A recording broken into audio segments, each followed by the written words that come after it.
Game number 9 is on the line currently. And who is going to look to take it home? We've seen a couple of pretty strong contenders kind of punch their way up the leaderboard. And after Bryson Bolt's last performance, MDF, they have to be on everybody's radar as a dark horse contender for sure. Yeah, 100%, right? They have been popping in, they're winning fights, they're earning placement points. And also, so is Paper, so is Epic Whale, so is Muzz, right? There are other duos that are really showing out today. Teams that had life yesterday, but are having just as much life today when it matters even more, given the fact that there is a point multiplier. So it just doesn't get any better for any teams other than playing great today. That is literally all that matters. This is a triple contested drop. Obviously, you can see Antonio and Z-Link win their... crazy. Yeah, and then you got MPen and Pump just kind of lurking there, still trying to figure out like how to get their footing back on track. It's more so Antonio and Z-Link, they go cross-country. They dropped opposite end of the map. They've typically been landing over towards Mount Olympus and kind of contesting the likes of like Vert and Kylie, for example, but instead, that surprise con against Day and Sprite, it just completely deleting them before they have a chance to respond. And unfortunately, Sprite Day, they're not the only ones. Veno and Clicks, though. Evan, Flappy, they found Veno. They know that this is a duo that likes to play separate from each other at the start. And having successfully knocked Veno, that's going to put Clicks into a very precarious position here. MDF is fully aware of the fact. Took the body. Look at this. They're trying to put him in a position. The card. Yeah, they're trying to put him in a position that's going to make it much harder to camp the card. They threw him off the ledge there, just making it that much more difficult. Wow. This is... I'm a little bit speechless here because one thing that was definitely on everybody's minds last night after the course of day 1 lobbies had concluded, are Clicks and Veno gonna wind up having to deal with a potential, team contesting them, possibly even 2 triple con at their drop? And Evan and Flappy, one of those duos where they kind of just decided to extend the option. They've been landing a little bit more split kind of towards that coastal columns area, which is slightly further northwest from where Clicks and Veno like to go. But Veno and Clicks, if there's one thing that they can take away from this lobby, it's that they might have to play a little bit more hip to hip. And again, I think a lot of teams, when you have to deal with that kind of surprise con situation, it can be really frustrating, but hoping they bounce back here. Yeah, I'm trying to think, what are the options at this point? Do you truly risk it all and go for a team that's willing to sit on a card, right? While intentionally positioning the card too in somewhat of an advantageous position for themselves? Or do you just play this out? Do you just take this as a sign to just say, you know what, I'm not even gonna risk it. I'm just gonna play it as a solo. I'll do my best and just move on. Well, we'll just have to see how this game in particular plays out. I mean, we saw what Baka was capable of, but that's a performance I feel like, that comes once in a blue moon, right? Like Baka being able to do what he did to keep his team up inside the top 10 right now was nothing short of phenomenal. And that is hard for any team to replicate, let alone starting off this early, right? Given that there isn't any surge developed, no foundation put behind you. Yeah, I mean, it is exclusively an uphill battle currently for Clicks. And I would say if the top 3 weren't currently so close together with their points, maybe you start to, shift the idea more towards that I can just play this out exclusively as a solo from the get-go. But the problem is like you highlighted, it's not, losing your teammate around like 4th or 5th zone or even later still, but it seems as if Clicks has been able to make some magic happen here because that reboot van is sounding off. Veno will be brought back into this 9th lobby. Granted, they're still going to have some struggles to overcome because this has put a real damper as far as their surge strategy is considered, as well as the fact that that forecast tower, I mean, that basically goes out the window at this point. I don't think that they're going to be able to actually try and make a play for forecast this game, but at the same time, everything should be just prioritized on getting some surge early. Seems like that was a very interesting turn of events, by the way. You saw that the duo in the distance was a completely different team, right? That kind of took that surge mountain, and it probably affected how other players were deciding to kind of stick around there. But meanwhile, man, every time we jump in with Pars and Baka, it just seems like, you know, everything's going wrong. What is happening right now? Is it just Baka being Pars having a bit of an off day, and you know, Baka really forced to dig deep here and climb his way out the trenches, right? Because it just continuously seems like that's the way the story's playing out here. Well, he did it in the last game as a solo situation, but this is not a circumstance that you want to try and have to repeat off in the distance too. You see Baka slowly but surely getting surrounded. Death and Edgy actually gonna opt to chase him out. That's bound to draw some crossfire here from Baka and Vorteca. Straight from the frying pan into the fire, essentially, for Baka as he continues trying to fight his way through here. If he can survive, he does have that forecast knowledge. The problem, though, he is surrounded by players that are not his friend currently. Death and Edgy from the rooftop of the Ship It station, trying to see if they can pinpoint where Baka has wriggled himself away to. But at the same time, there is light at the end of the tunnel here, potentially for Baka. If Death and Edgy get caught up with Paco and Vorteca, that could be the exit way that Baka needs to escape. Well, Death and Edgy are here, still putting the pressure in on Baka. But obviously, Vorteca and crew, you see them putting up those builds, so this is getting a little dangerous right now. And then enter new competitor Cooper and Kanata. They're in a different distance right now. Cooper's on foot. Kanata putting pressure from the hillside. This can really just go either way for any team right now. But everyone very likely understanding this is a pretty bad spot to be in.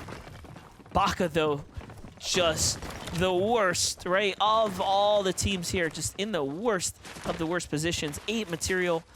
The fact he's even willing to move first tells us that he's desperate. If he wants a shot at doing anything this game, he has to get out of here. It might just work, and he might even be able to go down towards the dock and get some fish going for himself. He can fish potentially and just hope that he remains out of sight, out of mind for those 3 teams engaging at the Ship It station now. Pink and Miro, though, in an engagement of their own. Z-Link, Antonio, they've rotated out from the underworld after their successful eliminations onto Sprite and Day, and now they want to see if they can keep that ball rolling. But Miro and Pink, they've definitely got more than enough life left within them. So they're trying to see if they can maybe convert this to 2 eliminations in their favor. They played for the weapons bunker throughout the course of yesterday. They secured it in 4 out of 6 of the lobbies as well. It just didn't really net them much profit. Day 1, not so much, but I think that was more so to do with the fact that they were left in solo position scenarios. Miro just had an incredibly tough day dealing with flanks from other teams, and that does seem to be a reoccurring theme here for some teams that are on these more outskirt positions of the map, where other duos, other solos just keep sneaking up on them from mild dead side rotates, and it is thwarting a lot of their strategy. So Miro and Pink, they're actually going to opt to forfeit that weapons bunker. They don't want to get caught out in a fight that's bound to be third-partied. You got to give credit. You know, the points that some of these teams have earned is not always reflective of their skill. Even if that fight, once the Nitro came out, I mean, Z-Link knew, oh, we got to get off this layer. We're not trying to get pushed into the box. And you can see just the little changes like that really let Miro and Pink know, probably are not going to have a good time if we stick around here much longer. I'm happy we get this update right here, though. We really, really did need to see what all was happening with Vino and Clicks. You know, W Edgy, honestly, rotating to the mountain. Death and Edgy probably were the reason that things kind of opened up for Clicks and Vino, but Sandman and Hazard right now have sights here. Definitely the healthier of the two duos. I can't imagine that they have a lot of damage, right? Like, they're one of the most southern-based teams. But they're choosing. Kicks in, so I don't know.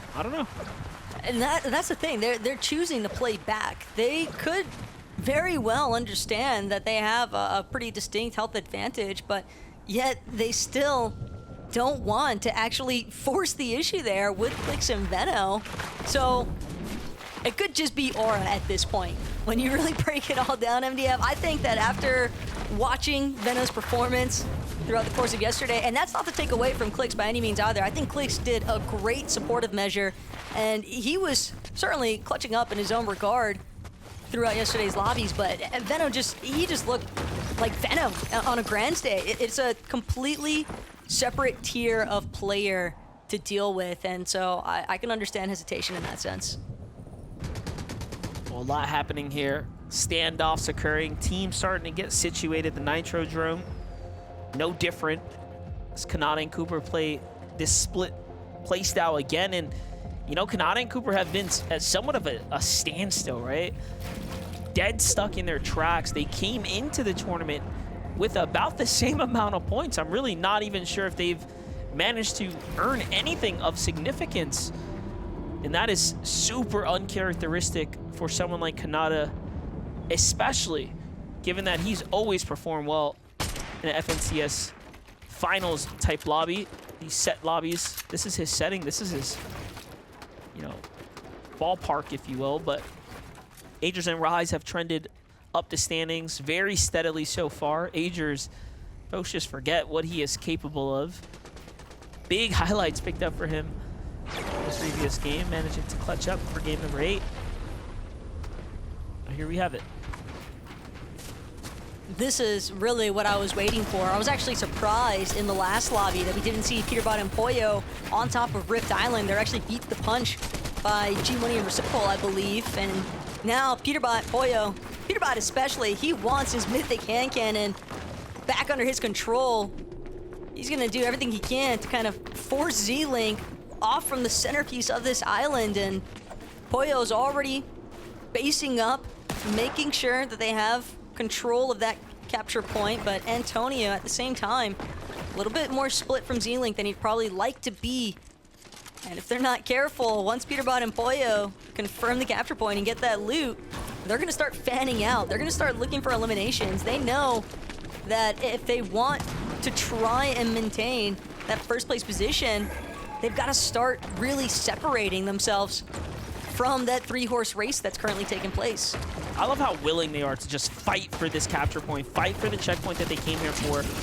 It's clearly the objective of the drop, and they are just putting everything on the table. And it's working out for them because they have the damage now starting to add up too, as far as the surge is concerned. But some additional tags come in from onlookers in the distance there. Peterbot and Pollo forced to kind of reset for a moment, but Pollo's got this center piece all locked in at the moment.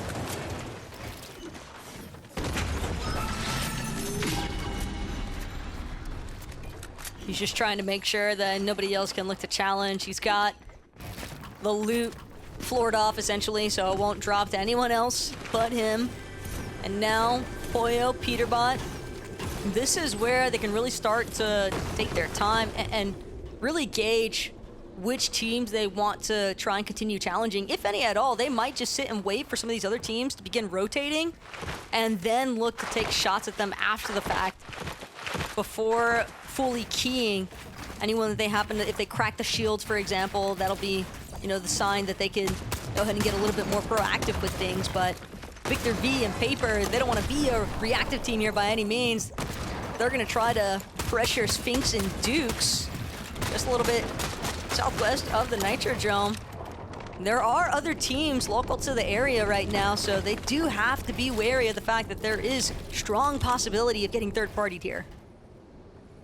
Yeah, I'm just trying to glance at the standings because Sphinx and Dukes were up in fourth, right? We're talking about a team that has continued to just play so well. And they haven't done it in any flashy way, just consistent, very accurate play. And Victor V and Paper, I feel like on the other side, have had these big strides, right? Much crazier moments almost unfold for them to put them in the situation that they've landed themselves in so far. So fourth and fifth respectively, sitting side by side here, but time to go. Fourth place team's gonna be the first to move here. Or excuse that, fifth place team's gonna be the first to move there, Paper and Victor V. I'm not sure that Dukes and Sphinx actually had any crash pads available though, but Mongrel and Mr. Savage, they're gonna get caught out on that rotate. Victor V making sure to confirm that second elimination here for this duo.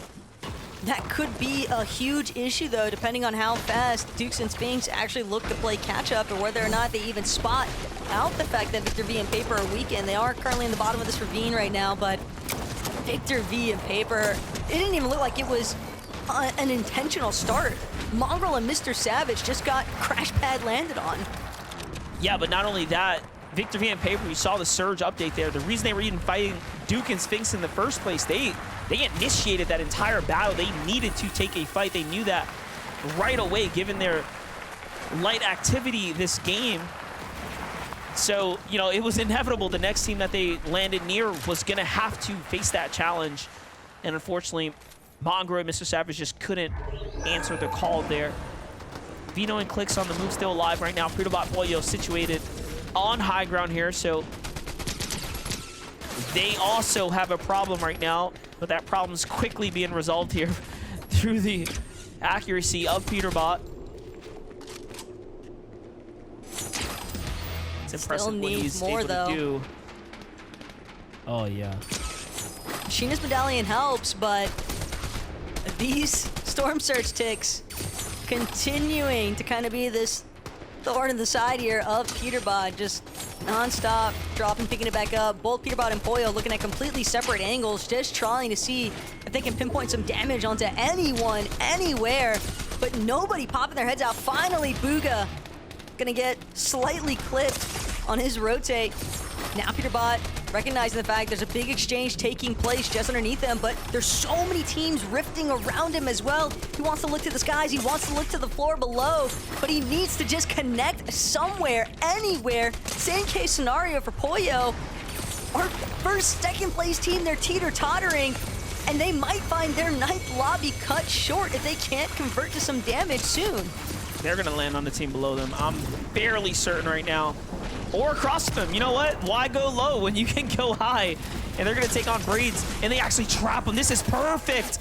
And a monster shot traded on both sides. Unfortunately, doesn't seem like it was going to be enough. But wait, it might have just bought some time given that the zone's on the move right now. But look, he is hot on the heels here, and they know that they have to finish this. And the time is starting to run out. Although his HP's, of course, regenerating, given the metal. We gotta get elimination here, or they are gonna be sent right back to the lobby. This is gonna give a real shot to our top 3, top 5 standing players to go ahead and jump ahead. But the defense looks a little too good. They'd rather get some fresh builds here. I like that call. There's a wood wall here. But no, not enough time for Peterbot there to make a move. The Storm Surge gets him first. A body tag will keep him alive in the game here. Pollo needs to find one here and now, but nothing opens up for him. Edgy just got saved, essentially, from Peterbot's aggression. Looked like Brett's got that flank shot to the side, but Pollo, he's only got that Machinist Medallion to depend on as far as his shield situation is concerned. No white heals, and Visuals and Braids have continued to hold the line just underneath Pollo. They are boxed up. They are refusing to budge, and now, if they caught wind of Peterbot's name in that elimination feed, Visuals and Braids might know this is an isolated Pollo. This is a solo. We can take him out. Definitely a potential there. Meanwhile, on the other side, Paper and Victor V fall to the hands of Jacko and Quanti just a couple of moments ago. That's going to halt all their momentum, giving Quanti and Jacko a big jump up. Still, though, they are below the surge here. No heals either. I mean, I dare say Boyo's in a better position than them. Just with the medallion to buy him some time, and Bolts gets cracked with a headshot from the legendary DMR there. And that damage is going to be felt, but there's just no follow-up. Look at the limited pressure here. Bryce trying to get that revive, though, off onto Bolt, but he recognizes this is a lost effort. He's going to abandon his duo and look to play this one out now as a solo Quanti left in the exact same position here. Yapko not going to be able to get that revive. So poor Quanti just stuck inside that low ground. And one more time, Pollo, just a waiting game. It's going to be a lot of dropping and picking back up with this Machinist medallion. He's bound to flag some other teams in the lobby, though. When they see this medallion consistently being dropped and then picked back up, they've got to know that he is in some heavy pressure. Otherwise, why would he insist on getting that refresh of the 5-tictor shield? Yeah, definitely. And also just, you know, letting the entire lobby know what's happening here. It doesn't really make much sense, regardless of how you want to cut it up. But a couple significant things have happened. Pollo earned himself placement points and that elimination, right? We talk about how every step towards the finish line counts, and it helps go the distance here, and that's exactly what we're watching unfold. But look at this. Bryce is also a solo here, but a much different situation. He's got plenty of heals. He's got plenty of damage. But Pollo tries to wait this one out, tries to sit this one out, but the storm just doesn't allow him. He's the only player, what feels like the only player, but no, misses the most important tag right there, but still has a little bit of runway here. He's got to find that elimination. Loses track. And he's scrambling here. He can hear the footsteps, but the zone is all that matters to get to it first. 5 seconds before things start to continue to pick up once again here. Meanwhile, on the other side, you still see Bryce on the move as well. All of that immediate competition, though. As Pollo falls here, Bryce is still in the game right now. 476. The standings are going to reflect some big changes here. Clix and Vino still alive down low. One of the few teams that are still putting in work. Look at where Acorn and Cold are as well. Directly to their side. Veno and Clix, they've got to be really careful with how they actually choose to play. And it's not going to be the low ground. Instead, they're going to catapult straight towards front side of the next zone. Meanwhile, all the way up on height, Trashy and Threats have found themselves in a relatively strong position. They're trying to just throw tags into all these players that they see rotating.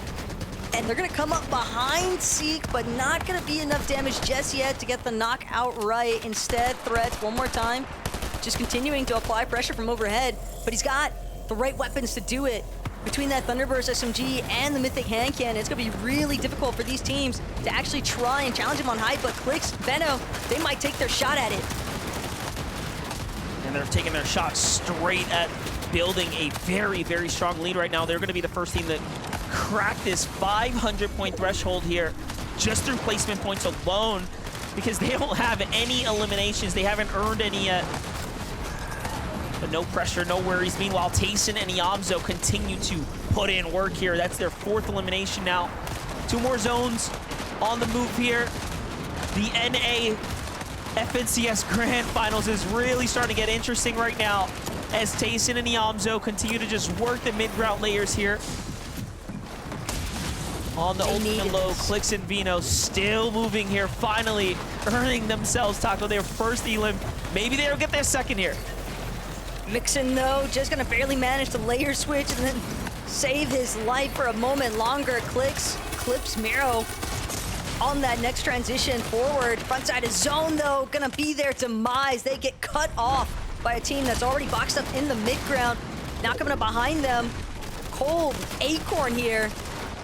They're also gonna elevate just slightly, still playing from a relatively low ground position, and they've got tabs on some of the teams that are sort of surrounding him at this point. Finally, they move up to another mid-ground layer. They've caught Seek entirely, wall him off, don't allow him to continue trying to follow his teammate. Rapid's gonna be up next here, and Acorn and Cold have really seemed to have found their stride. 7 eliminations already for Cold. Some massive elimination points on the day so far. This right here is exactly what they needed as well to really start to change the momentum, to give them the chance to start climbing back up. But Threats, even as a solo right now with no material, is putting up a front of this high ground here, just trying to show everyone that, hey, you're not in control, someone else still is. Hand Cannon's out here trying to see what he can make do with this. Yamzo playing a little cat and mouse right here. Shot comes through, and oh my gosh, Threats connects. He picks up the little bit of material that gets generated from the elimination here. This gives him some elevation. Yamzo's gonna fall there, and Threats is still on the move. Look at this weakened Noxie behind the wall. One tag, but no! He ends up falling there. Noxie falls too, and Acorn and Cold in the end will win that game. And the momentum for them has finally shifted. They caught wind in their sails, and they're off. It just seems like the moment that Cold really starts to string together those series of eliminations, nothing can stop him. It's almost like every elim just charges him up even more so, and they were the only duo that was still left intact in those final moments, MDF. It was just all the solos surrounding them, so quick pickings that they took full advantage of. Very impressive game. Very, very impressive game, because look, they absolutely needed these points. They came in that 100, point range. They were just struggling, right? And a monstrous win like this, these are the games that really propel you up towards the top, right? It's gonna jump them up probably well over 100 points. I mean, they hit that double-digit victory royale, one of which, honestly, we haven't even seen over the course of this week, and that's probably the biggest victory to be captured here on the grand final stage. So game 9, locked and loaded for Dignitas, Acorn, Man City's Cold, and that is gonna for sure propel them into this conversation now, Taco. Yeah, I mean, 11 eliminations on top of the 100 Victory Royale points. The leaderboards are starting to look kind of crazy, but we'll get more insight as to that right after the short break.